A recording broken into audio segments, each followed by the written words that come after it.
မင်္ဂလာပါကျွန်မကတော့ဒီမိုကရေစီနောင်သတင်းဌာနကသတင်းတောက်ဦးတင်စာပါအခုတင်ဆက်မှာသတင်းကတော့အစိုးရရတရားစီမံချက်အရာရန်ကုန်ပြည်ထားလမ်းပိုင်းခိမီဒီအမျိုးရထားတွဲဆိုင်များဖြင့်စတင်ပြေစမဲ့သတင်းဖြစ်ပါတယ်နိုင်ငံတော်အစိုးရရဲ့ရတရားစီမံချက်မှာပါဝင်တဲ့ရန်ကုန်ပြည်ရထားလမ်းပိုင်းမှာ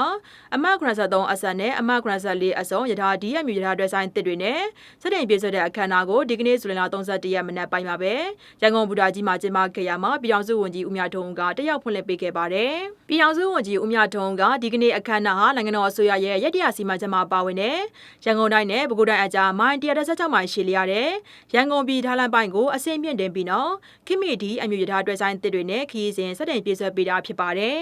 မြမမီရတာဟာမဟာဗျူဟာအရအရေးကြီးတဲ့လုပ်ငန်းတစ်ခုဖြစ်ပြီးမော်တော်ယာဉ်တွေနဲ့ရှင်ရင်တူညီတဲ့ကုန်စည်နဲ့အကွာအဝေးအတွက်လောင်စာဆီသုံးစွဲမှုကိုရှော့ပေးနိုင်တယ်လို့လေထုညဉ့်ညမ်းမှုနဲ့တဘာဝပုံရင်ထိခိုက်မှုကိုလည်းရှော့ပေးနိုင်ပါတယ်။ဒါအပြင်ခရီးသည်အမြောက်များကိုတည်ယူပို့ဆောင်ပေးနိုင်တာကြောင့်ရင်ကျက်တဲမှုဖြစ်ပေါ်နေတဲ့မျိုးကြီးတွေအတွက်မဖြစ်မနေလှုပ်ဆောင်ရမယ်တည်ယူပို့ဆောင်ရေးစနစ်တစ်ခုဖြစ်တာကြောင့်နိုင်ငံအသီးသီးမှာအများပြည်သူသုံးပို့ဆောင်ရေးစနစ် Public Transportation အဖြစ်အဓိကအားထားနေကြရတာဖြစ်ပါတယ်။လက်ရှိ73စီအကြက်တဲဖြစ်ပေါ်နေချိန်မှာပြည်သူတွေခရီးသွားလာရေးပုံမလက်ကိုစကြရစေဖို့နဲ့ကုန်စည်စည်းမှုမြန်ဆန်စေဖို့အတွက်နိုင်ငံတော်အစိုးရအနေနဲ့အများပြည်သူတည်ယူပို့ဆောင်ရေးစနစ်တွေကိုတိုးချဲ့ပြီးဈေးနှုန်းသက်သာစွာနဲ့ဝန်ဆောင်မှုပေးနိုင်အောင်ဖြည့်ဆည်းဆိုင်ရာပေးနေတာဖြစ်ကြောင်းလည်းပြည်ထောင်စုဝန်ကြီးကထည့်သွင်းပြောကြားခဲ့ပါတယ်။ဒါအပြင်ခရီးသည်နဲ့ကုန်စည်ပို့ဆောင်ရေးပုံမအဆင်ပြေစေဖို့အတွက်ရထားလမ်းကားလမ်းတရားနဲ့အခြေခံအဆောက်အုံတွေကိုအဆင့်မြင့်နဲ့စစမပြတ်ပြည်ပြင်သွားဖို့နိုင်ငံတော်သမ္မတကလက်ညှိုးထားကြောင်းပြည်ထောင်စုဝန်ကြီးကထည့်သွင်းပြောကြားခဲ့ပါတယ်။အစိုးရတည်ရဲ့ရတရားစီမံချက်အတွင်းညီမမီရထားအနေနဲ့မေလ1ရက်နေ့မှာရန်ကုန်မန္တလေးခရီးစဉ်နဲ့ဇူလိုင်လ1ရက်နေ့မှာ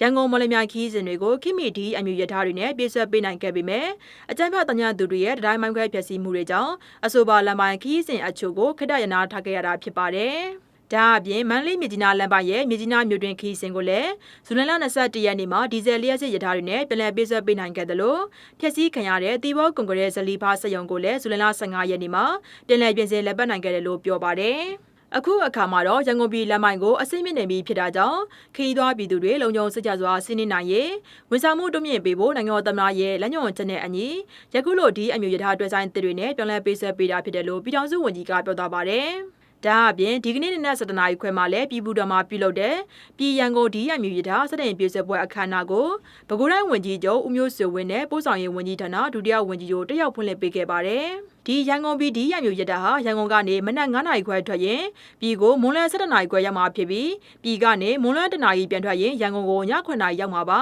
။တိုင်းမင်းကျင်6:00နာရီခန့်ပဲရှိလို့နေချင်းမြန်ခီးသွန်နိုင်မှာဖြစ်ပြီးလမ်းမှာတငင်ကုန်းတရားဝတီလက်ပတန်းအပါဝင်ခုနဘူတာရတပေးသမှာဖြစ်ပါတယ်။လက်မှတ်ခကတော့အထက်တန်းကျပ်နှတောင်ပထမတန်းကျပ်တောင်ခွဲဖြစ်ပြီး online ORTB စနစ်ကနေ9ရက်မှ9ရက်ထိကြိုတင်ဝယ်ယူနိုင်ကြောင်းသိရပါတယ်။ကျမတို့ဒီမိုကရေစီနောင်သတင်းဌာနအနေနဲ့နောက်ဆုံးရသတင်းတွေကိုအချင်းနဲ့တပေးချင်းတင်ဆက်ပေးသွားမှာပါ။ဒီမိုကရေစီနောင်သတင်းဌာနရဲ့သတင်းတွေကိုTikTok, Telegram, YouTube နဲ့ Facebook တို့မှာကြည့်ရှုအားပေးနိုင်ပါတယ်။အားလုံးပဲဆဲချင်တာချင်းကိုကြီးကျမချင်းနဲ့ပြည့်စုံကြပါစေရှင်။